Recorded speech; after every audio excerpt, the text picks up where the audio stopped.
Hey everybody, this video we got a second appearance of this 50mm Master Lock number 15. I'll link the video of picking it up in the corner.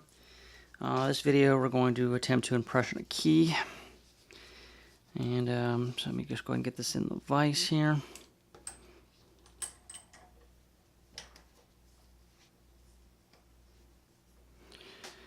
Alright. And I don't know how much editing or anything I'm going to do on this, like fast forwarding and whatnot, but so anything I guess I'm going to say, I'll try to say now about impressioning. This particular lock takes an M10, which is a 5-pin M1 basically. And I've got this code cut to all zeros. 0 is the shortest depth Master Lock has. And I recommend anybody trying this do that. And if you don't have a code cutter, the way you do that is to you can buy a depth key or have a locksmith make you some depth keys.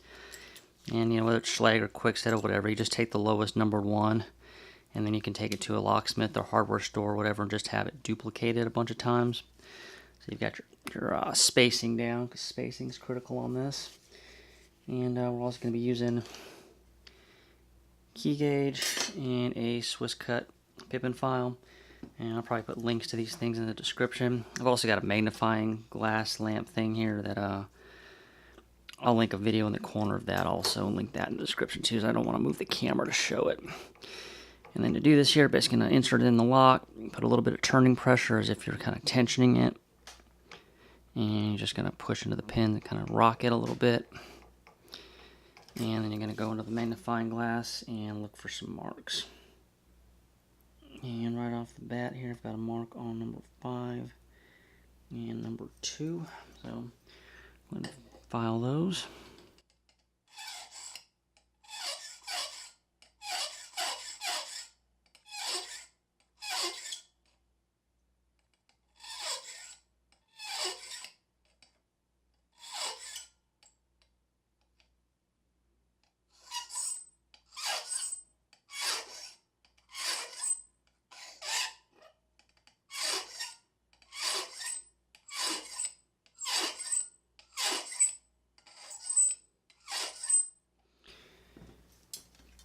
I'm checking with my key gauge here and just see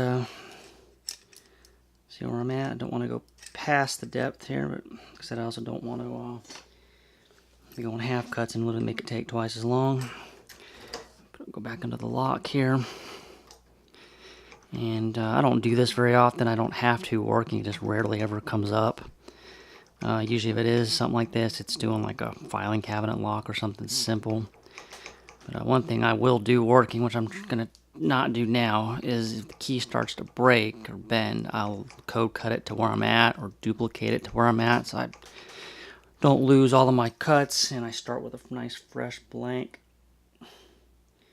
But since most people aren't going to be able to do that, I'm going to attempt to do this without doing that. And so we'll see what happens here. I've got a mark on 4 and 5 again, so I'm going to hit 4.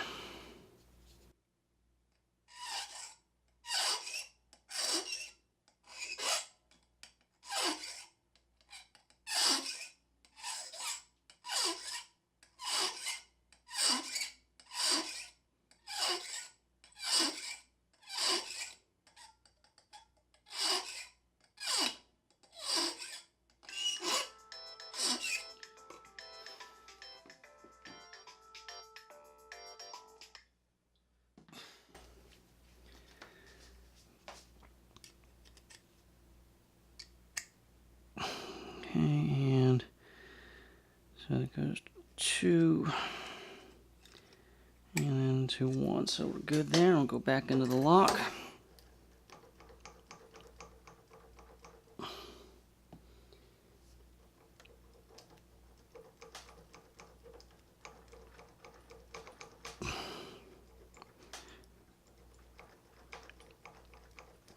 And hopefully this goes fast here because I got my air conditioning off because it's loud and I'm in Florida and it is hot.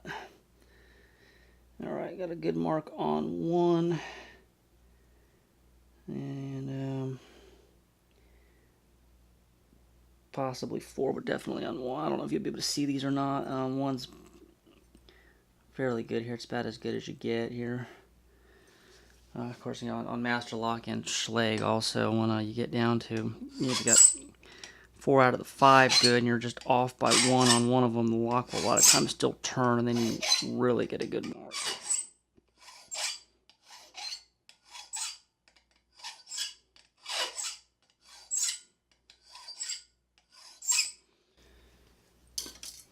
Check it here. Put it in the Master Lock hole, not the Medco, whatever the hell that is.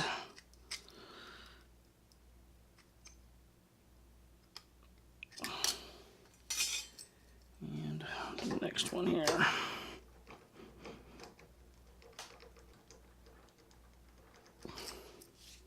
Yeah, pretty good mark on 4. I don't know. I don't know if they'd be able to see these or not, but I won't know until post-production or whatever you want to call it.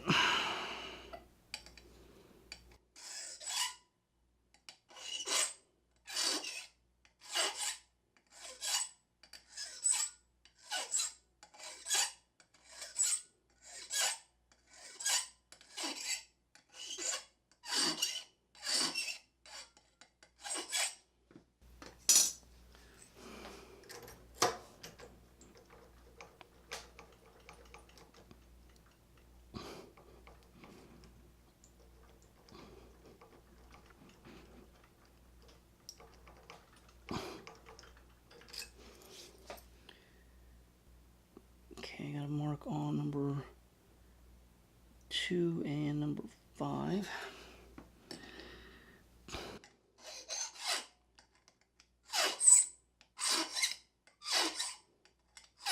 Shit.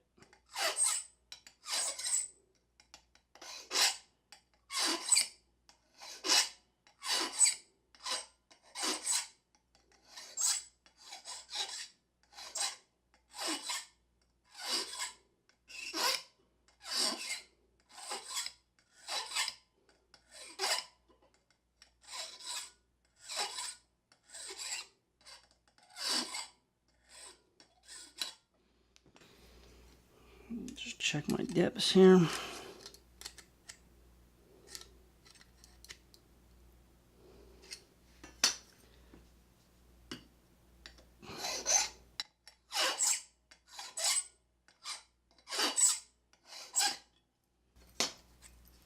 Okay, we're starting to look like a key here.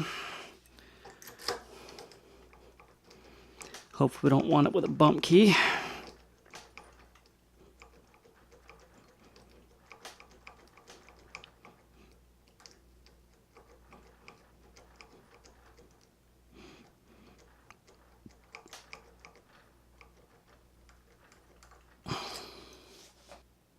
I don't really see any real good marks on it.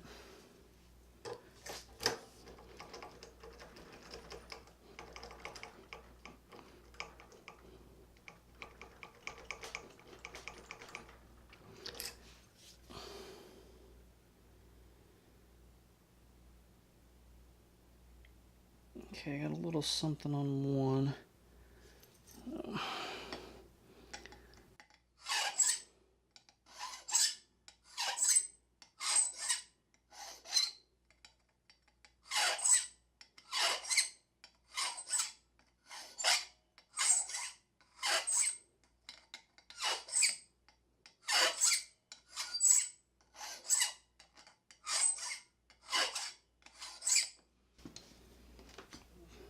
Check our depth here. Okay, and just examine the key real quick here and make sure I'm not missing anything, and make sure that I can notice any changes on it also, because sometimes the marks aren't super obvious.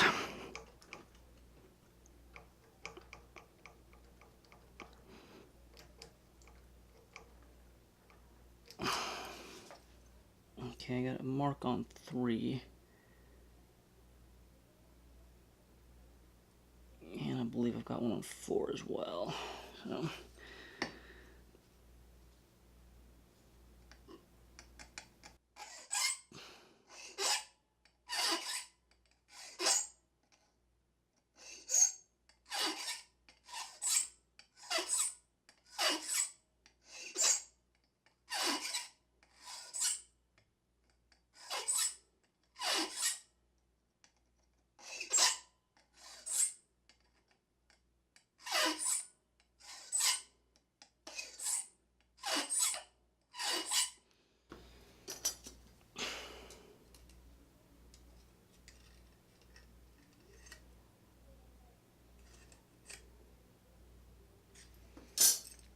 And I'll do number 4.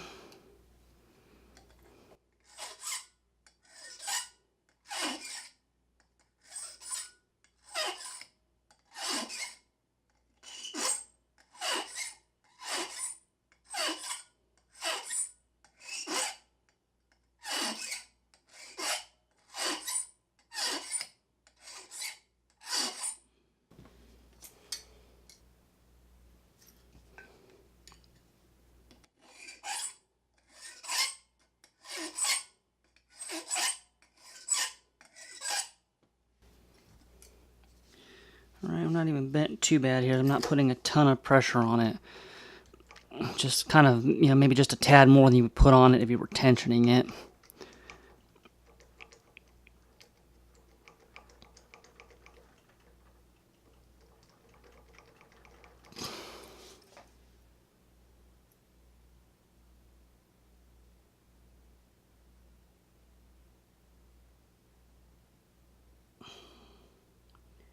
Okay, got a mark on number 2 and 5.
Alright, got a really good mark on 3. And a really good mark on 5. And 1 might be a mark, but I'm going to leave that alone for right now. Do 3 and 5 here.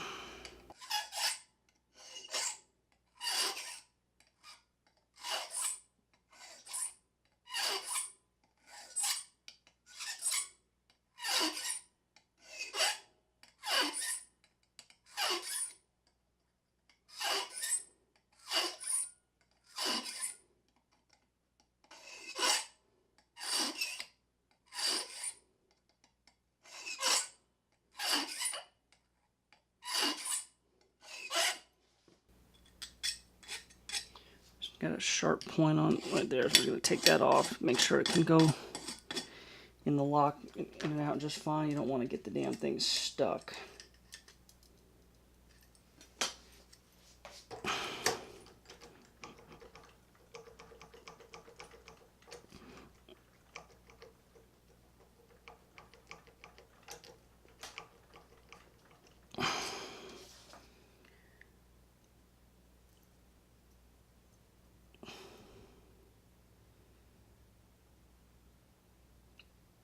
Alright, I got a definite mark on 2. So hopefully it shows up on there. And I think 1 is a mark. What I'm going to do is just not pushing very hard. Just going to take it off. And chew real quick here.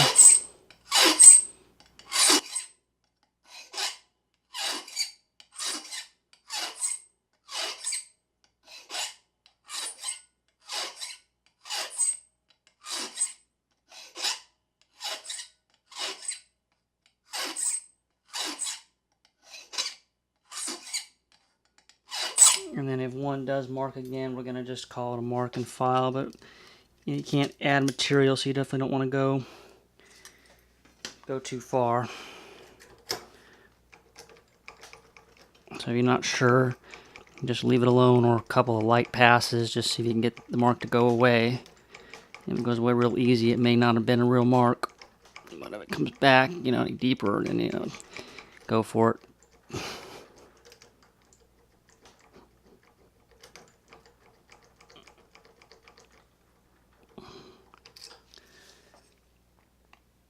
Okay, and one definitely came back. So that is definitely a mark. Now it looks like we got a mark on 5 as well, but definitely 1.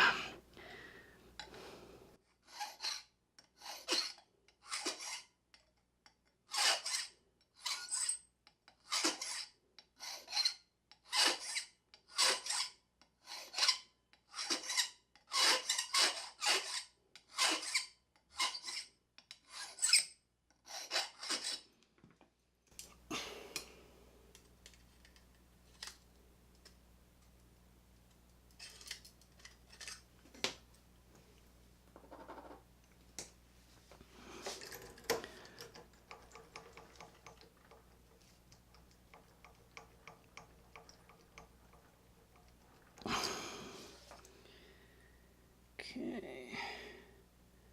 Yeah, it looks like 2 is a mark for sure, and I think 5 probably is, but I'm gonna go with 2 real quick here.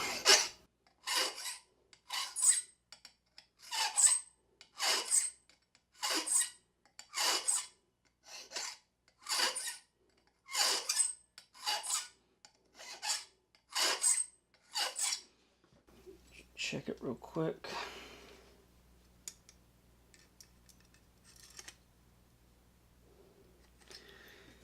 And I'm going to just make a pass on 5 and just clean up the space here.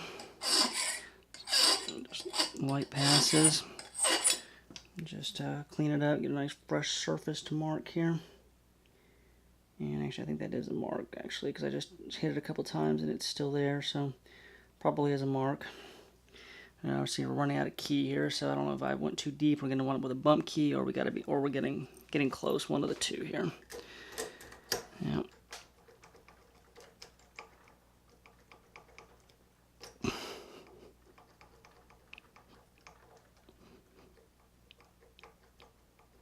Our key blank though is still in surprisingly good shape. It's only a little bit twisted. I'm normally not this careful though, because I just will throw it on the duplicator like I said and just dupe one. Alright, so 5 is definitely a mark here, so 5's out of 5 now, so we're going to take it to a 6.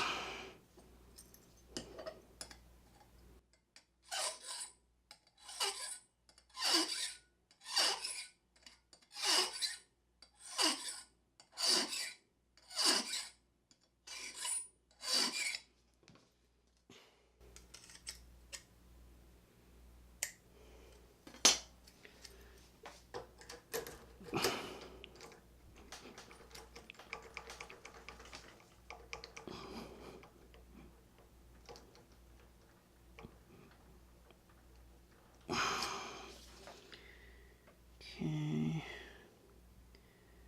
And 4's got a tiny little thing on it. I don't know if that's actually a mark. And 2, I do believe, has a mark on it. So let me take 2 to a 6.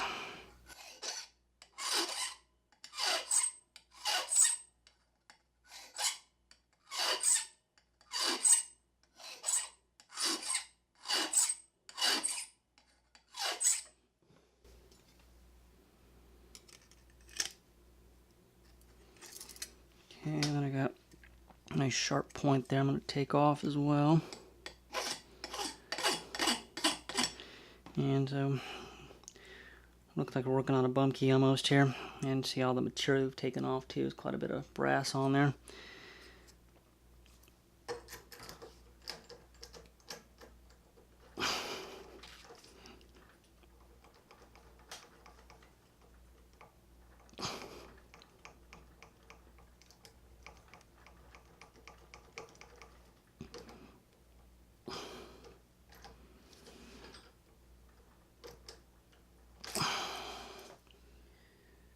Alright.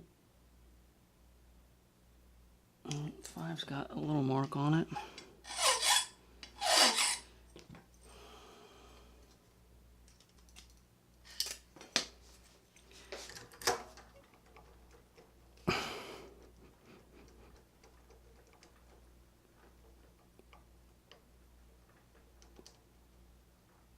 Okay, I'm putting a lot of pressure on it now because I'm not really getting any good marks anymore, which means I've either went too far or we're there. Alright, we got a little mark on 5 here. So let me, a couple of passes on it. Running out of key here.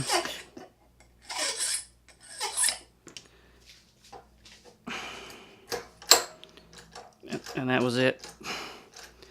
So we're open. And here's what our key looks like. And this is about the best I've ever done on one of these things without bending the blank all to shit. But there's a hand file key. Pull the lock out.